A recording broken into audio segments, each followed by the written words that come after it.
ইলমে, আল্লাহ পাক সর্বপ্রথম তার ইলমের নূর নিভিয়ে দেন, ইলমের বাতি নিভিয়ে দেন, ইলম থেকে নূর তুলে নেন।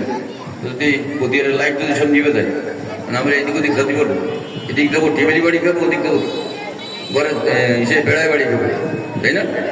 এখন ইলম থেকে যখন নূর চলে যায়, ইলম হয়ে যায় অন্ধ। এই অন্ধ ইলম ওই ব্যক্তিকেই পথ দেখায় না, বুঝা গেল? ওই ব্যক্তির কলবে আল্লাহ সিল মেরে দেন এই অপরাধের কারণে, আর অন্তর্কর্ণে সিল মেরে দেন, যে কান দিয়ে আল্লাহর সঙ্গে কথা বলা যায়, শোনা যায়। অন্তর্দৃষ্টিতে সে যখন ছোটবেলায় ফেরেশতা দেখতো, আল্লাহ নূরের তাজাল্লি দেখতো, জিন দেখতো, বাতি যখন দেখতো, ওই নজর তার বন্ধ করে দেওয়া হয়, পর্দা দিয়ে দেওয়া হয়। তাহলে কয়টাকে অভিশাপ নামে আসবে? 1 নম্বর হচ্ছে ইলম থেকে নূর চলে যায়, 2 নম্বর কলবে সিল মেরে দেয়, 3 নম্বর অন্তর্কর্ণে সিল মেরে দেয়, 4 নম্বর অন্তর্দৃষ্টির পর্দা দিয়ে দেয়। 4টে জায়গায় অভিশাপ নেমে আসে। এই ব্যক্তির সম্পর্কে আল্লাহ পাক বলতে দেন সূরা আরাফ 1 ওয়ালাকাদ জাআনা লিজাহান্নামা কাসীরুম মিনাল জিন্নি ওয়াল ইনস লাহুম কুলুবুন লা ইয়াফকাহুনা বিহা ওয়া লাহুম আ'য়ুনুন লা ইউবসিরুনা বিহা ওয়া লাহুম আযানুন লা ইয়াসমাউনা বিহা উলাইকা কাল আনআমি বাল হুম আদাল উলাইকা হুমুল গাফিলুন। আমি অধিকাংশ জিন আর ইনসান প্রতিপালন করতেছি তাদেরকে রিজেক্ট দিয়ে জাহান্নামের জন্য। তারা কারা?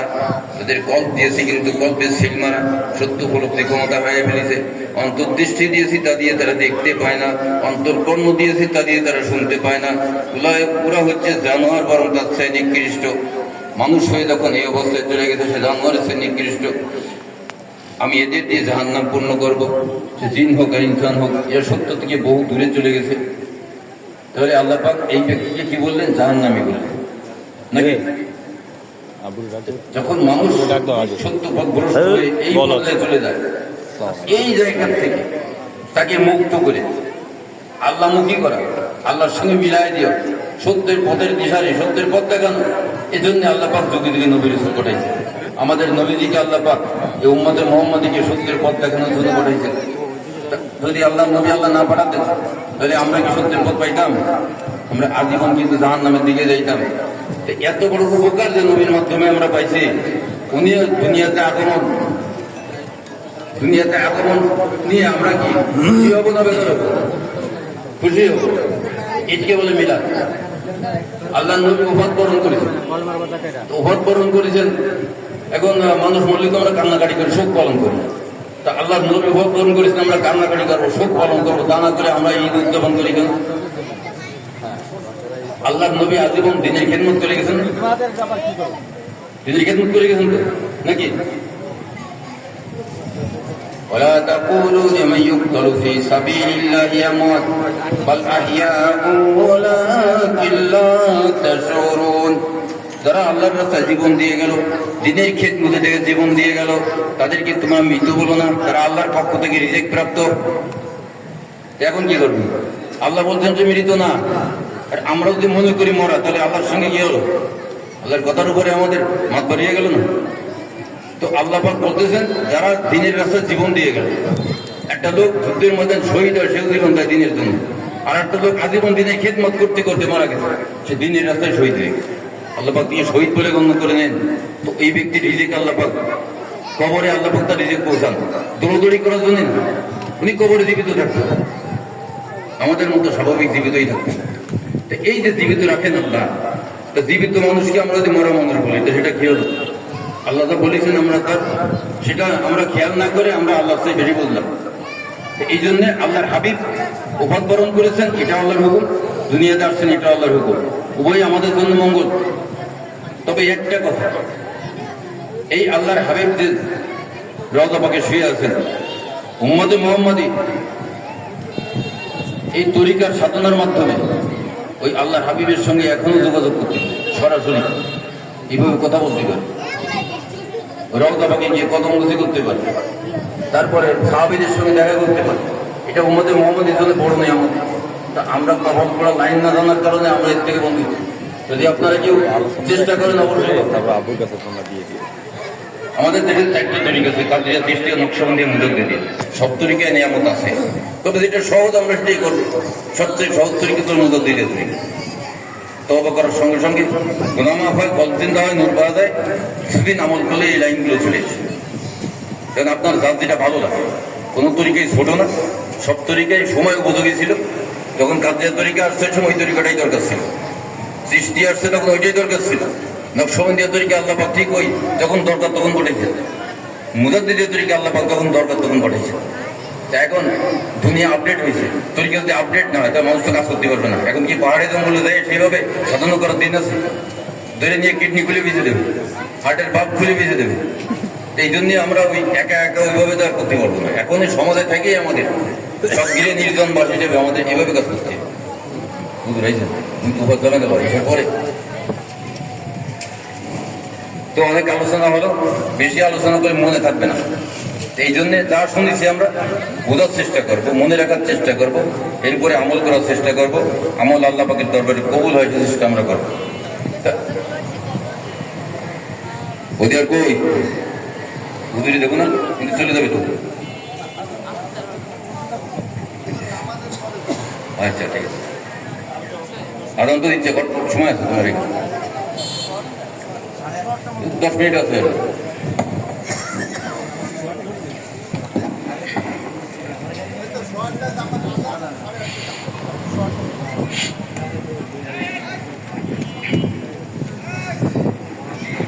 যে আলোচনা হলো, আপনাদের কারো কোনো বিষয়ে জানার থাকলে প্রশ্ন করুন, যদি আল্লাহ পাক তৌফিক দিয়ে বলবো ইনশাআল্লাহ। এই বিষয়ে, ধর্মীয় বিষয়ে যা আলোচনা হয়েছে, যদি কেউ বুঝতে চান যে ভাই আমি ওটাকে বুঝতে পারিনি, প্রশ্ন করে যদি আল্লাহ আমার তৌফিক দিয়ে বলে দেবো, চেষ্টা করুন। আচ্ছা, মানে কি বুঝিনি তাও বুঝিনি, তা আমি বলতেছি এবার। আমরা দুনিয়া আসার পরে সবাই কম বেশি গুনাহগার। বুঝবো কি করে? ছোটবেলায় দেখবেন বাচ্চাদের মাথায় থেকে হাত দিয়ে দেখেন টস টস করে বাড়ি মারে না? এই মানবদের 10টা লতিফা, আমরা লতিফা বলি তরিকার ভাষা। যখন সে দুনিয়াতে আসে, আসমানি নূর তার ভিতরে চালু থাকে, এই নূরে এটা চলতে থাকে। শুধু এইটা না, আমাদের যে হার্ট আছে, হার্টের ভিতরে 2টা ডিপার্টমেন্ট কাজ করে।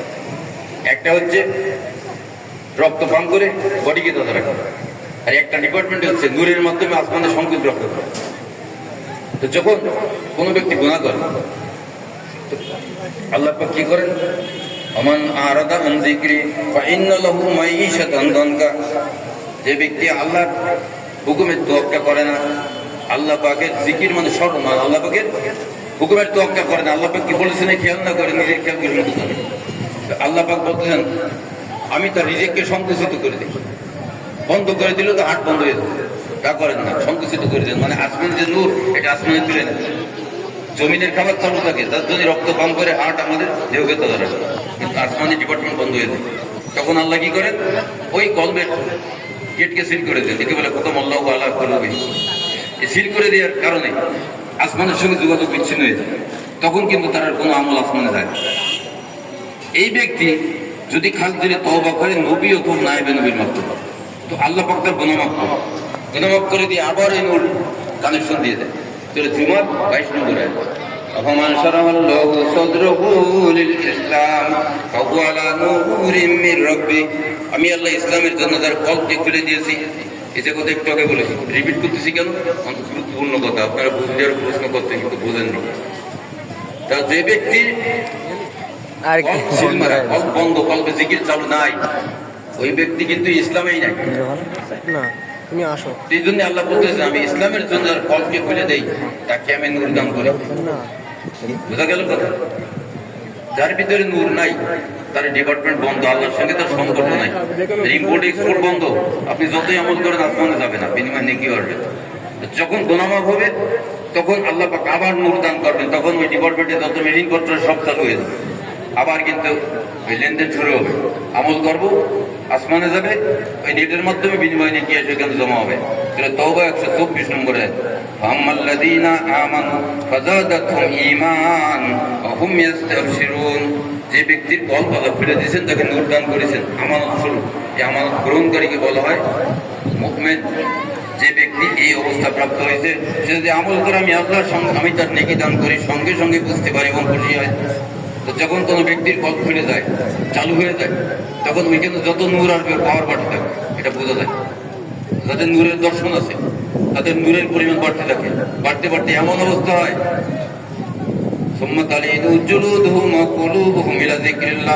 থেকে যে চামড়ার উপরে পশম পর্যন্ত আলোকিত হয়। এরপরে যদি আরো আমল করে এই নূর তার থেকে বেরোতে থাকে, বাইরে বেরোয় যায়, বেরোতে বেরোতে এমন পর্যায়ে চলে যায় মদিনা পর্যন্ত পৌঁছে যায়। ওই নূরের মাধ্যমে মদিনার রসুলকে ঘরে বসে দেখা যায়। এই যে সূত্র। এখন যদি আপনারা আমল করেন এই জিনিসগুলো পাওয়া যাবে, কিন্তু পরামর্শদাতা সাজেশনদাতা সঠিক হতে হবে। যিনি এই কাজ করেন নাই, যিনি লাইনই জানেন না, আপনি তার কাছে গিয়ে সব জিজ্ঞেস করলে উনি আপনাকে ইজ্জত পাসনের ক্ষেত্রে একটা কিছু বুঝ দিয়ে দেবেন, তাতে আপনার কোনো উপকার হবে। আপনি যাবেন কোথায়? আর 5টা লোকের কাছে জিজ্ঞেস করবেন যে ভাই আমি এই জিনিসটা পাইতে চাই, কোথায় যাবো? একটা মাল যদি আমার প্রয়োজন হয়, বলি ভাই কোন দোকানে পাওয়া যাবে, বলি না? এইটা বুঝি, ওটা কেন বলবো না? জিজ্ঞেস করবো ভাই এইটা কোথায় পাওয়া যাবে। যদি কেউ জানে সে বলে দেবে আপনি এখানে, সেখানে গিয়ে আপনি পেয়ে যাবেন। কিন্তু এটা সবাই দরকার। আমরা দুনিয়াতে কেউ থাকতে আসেনি। কি বলে কি আমরা যে টাকা দিয়ে বাজার করি, এখানে বাজার করে কি দিয়ে, এই জিনিসগুলো আমাদের জানতে হবে। কিন্তু যেখানে এই জিনিস শিক্ষা দেওয়া সেখানে আপনাকে যেতে হবে, তাহলে পরে আপনি এই নিয়ামত পাবেন। আর যদি আপনি একা একা বাড়ি বসে কাজ করেন, সময় চলে যাবে, কোন সময় জানটা বেড়ে যাবে, কিন্তু হাই হাই করে লাভ হবে না, ফেরত আসতে যাবে না। এই জন্য আমাদের কি করতে হবে? সঠিকভাবে জেনে শুনে বুঝে কাজ করবো, যাতে আমার একটা মিনিট লস না হয়। আর যদি আমি না জেনে কাজ করি, ওই যে আয়াত পড়ে শুনলাম যে নিজের ইচ্ছা মতো চলে, আল্লাহ তার ইলমকে আরো ভ্রষ্ট করে দেয়। তখন সে কি হয়? সে নিজের ইলম তো নিজের কোনো উপকারে আসে না। টর্চ লাইট নিয়ে আমি রাস্তায় বেরিয়েছে, ব্যাটারি শেষ হয়ে গেছে, মানে এটা কি আপনার জন্য বোঝা না? আলোও দেবে না, কিন্তু আপনি ফেলতেও পারতেছেন, টাকায় দেখে নিচ্ছেন, মায়া লাগে। তাই এলেম কিন্তু ওই রকম একটা অবস্থা হয়ে যায়, নূর যখন চলে যায় তখন এলেম ভ্রষ্ট হয়ে যায়, নিজের উপকারে আসে না। যেরকম আল্লাহ বলতেছেন যে ব্যক্তির কল্প অপবিত্র, আমার এই কোরআন তাকে ধরা দেবে না। কারণ কোরআন যদি আমি ধরতেই না পারি, গরম না ঠান্ডা বুঝবো কি করে? হয়তো বাড়িয়ালি দেখা যাচ্ছে বাইরে কাঠের চুলে পাক করে রড দিয়ে খোঁচায় খোঁচায় আগুন ভাঙে না, তাড়াতাড়ি ভালো জ্বর। এই গরম রড দূর হয়েছে, দেখলেন যে কুকুর এসে উঠোনে মারামারি করতেছে, ছেলে ফেলে রয়েছে বাড়ি কামড় দিতে পারে, দৌড়ে দিয়ে রড ধরে মারতে গেছে, আর রডে আপনার ধরে গেছে, গরম রড না। তা আপনি তো জানেন না, না ধরলে বুঝতে পারতেন গরম না ঠান্ডা। এখন আপনি আল্লাহ বলতেছেন আমার কোরআনটাকে স্পর্শ করবে না, তার কল্প পবিত্র। আপনি যতই কোরআন করেন, আপনি কোরআন স্পর্শ না করলে আপনি বুঝতে পারবেন না যে গরম না ঠান্ডা। আমি যে কথাগুলো বলতেছি, কোরআন স্পর্শ না করা পর্যন্ত আপনার ভিতরে যাবেই, বুঝতেই পারবেন, শুনতে ভালো লাগবে, কিন্তু আপনি মজা পাবেন। এটা জানতে হলে, বুঝতে হলে কি করতে হবে? তওবা করতে হবে সর্বপ্রথম। তওবা করে পিছনের গুনাহ মাফ করে 50 বছর, 100 বছর, 60 বছর, 40 বছর যাই হোক, যদি আপনি নিয়ম মতো তওবা করেন, আপনার ওই 60 বছরের গুনাহ মাফ। আপনি বুঝতে পারবেন যে গুনাহ মাফ হয়েছে কিনা। বুঝাবেন কে? আল্লাহ পাক বলতেছেন ইয়া আইয়ুহান নবী ইন্না আরসালনাকা শাহিদাও ওয়া মুবাশশিরাও ওয়া নাযীরা। হাযা 45 নম্বর আয়াত। ওয়া দাইয়ান ইলাল্লাহি বিইজনিহি ওয়া সিরাজাম মুনীরা। হে নবী, আমি আপনাকে পাঠিয়েছি সাক্ষ্যদাতা রূপে, বান্দার কাছে আল্লাহর পক্ষ থেকে তাওহীদের সাক্ষী, আল্লাহর কাছে বান্দার পক্ষ থেকে তওবার সাক্ষী, দুতরফা সাক্ষী। মুবাশশিরা, যারা নবীর থেকে সাড়া দিয়ে তওবা করেছে তাদেরকে আল্লাহ মাফ করে দিয়েছেন, তাদেরকে আল্লাহ কলবে সিল কেটে তাকে নূর দান করেছেন। নূর দান করার সঙ্গে সঙ্গে তার কল্প চালু হয়েছে, কলবে জিকির জারি হয়েছে, বোঝা যায়। এইটা নবী বুঝাই দেবেন, এইটা তোমার জন্য সুসংবাদ যে আল্লাহ তোমার 60 বছরের গুনাহ মাফ করে দিয়েছেন, তোমাকে নূর দান করেছেন, বান্দা হিসেবে কবুল করে নিয়েছেন। এইটার নাম হচ্ছে মুবাশশিরা। আর নবী নিজেই যদি না বোঝে তা আমারে বোঝাবে কি? এই জন্যে সঠিক জায়গায় চিনে গেলে আপনি বুঝতে পারবেন। অনাযীরা, যারাই কথা শোনা তাদের সতর্ক করবেন নবী, আযাব গজবের ভয় দেখাবেন। ওয়াদাইয়ান ইলাল্লাহি বিইজনিহি ওয়া সিরাজাম মুনীরা।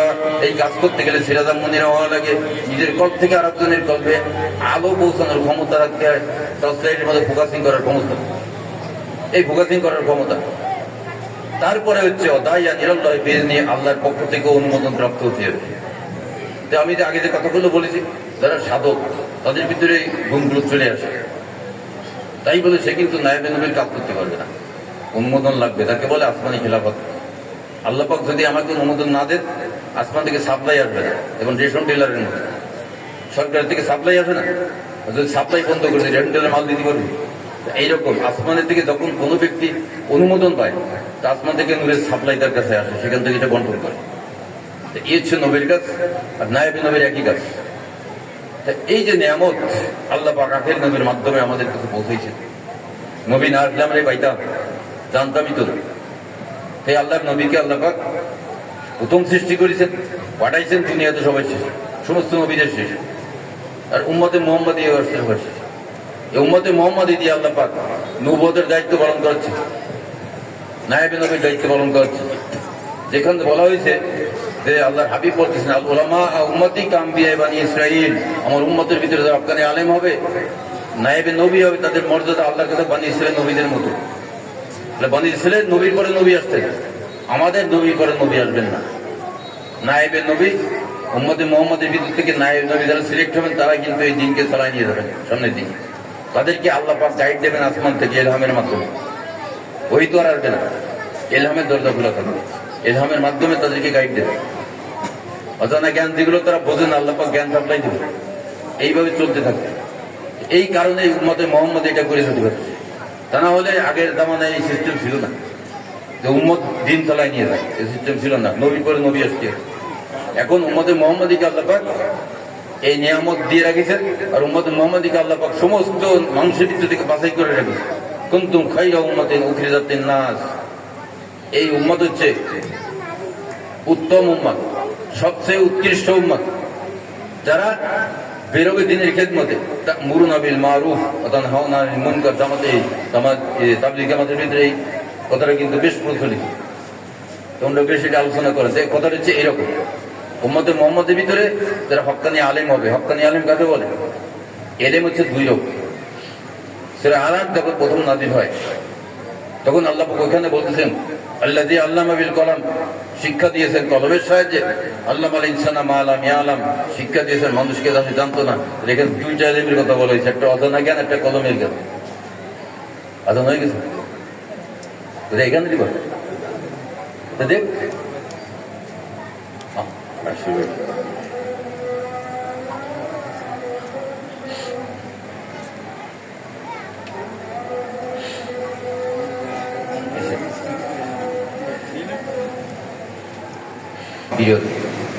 লাইট বন্ধ, অন্য দেওয়াল দিয়ে এই মাল আছে বিক্রি হবে, এত টাকা দাম।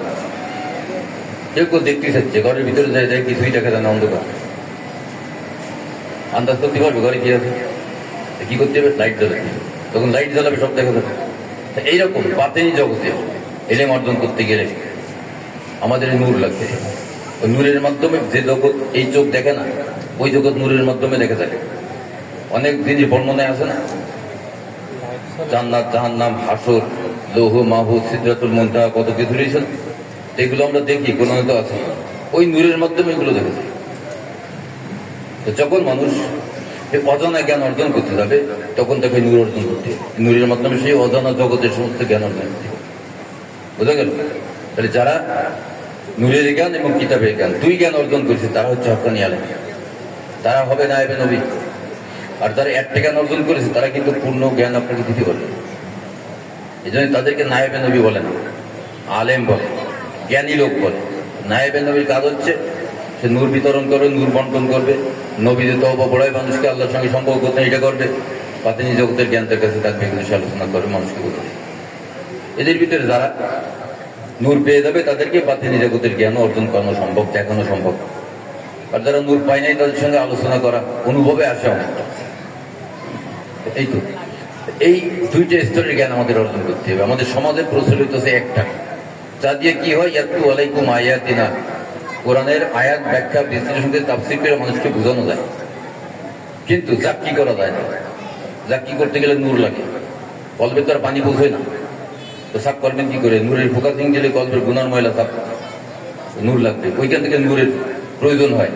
কল্প পবিত্র করা, বাতিনি জগতের জ্ঞান থেকে শেখানো নূর প্রয়োজন হয়। এই জন্য আল্লাহ পাক দুইটা এলেম পাঠাইছে, একটা হচ্ছে নূরের এলেম, আর একটা হচ্ছে কিতাবী এলেম। তো যার কাছে দুইটা এলেম আছে, উনি হন হক্কানি আলেম, তার কাছে আল্লাহ পাকের পক্ষ থেকে অনুমোদন আসে।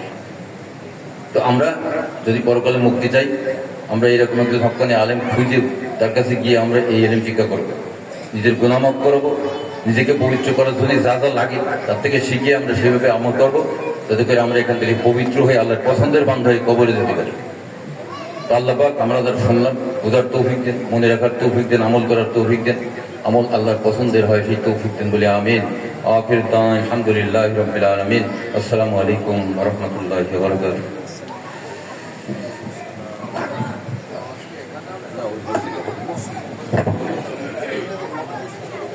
নামাজ মসজিদে জামাত হবে, আপনারা ওযু করে মসজিদে আসেন সবাই।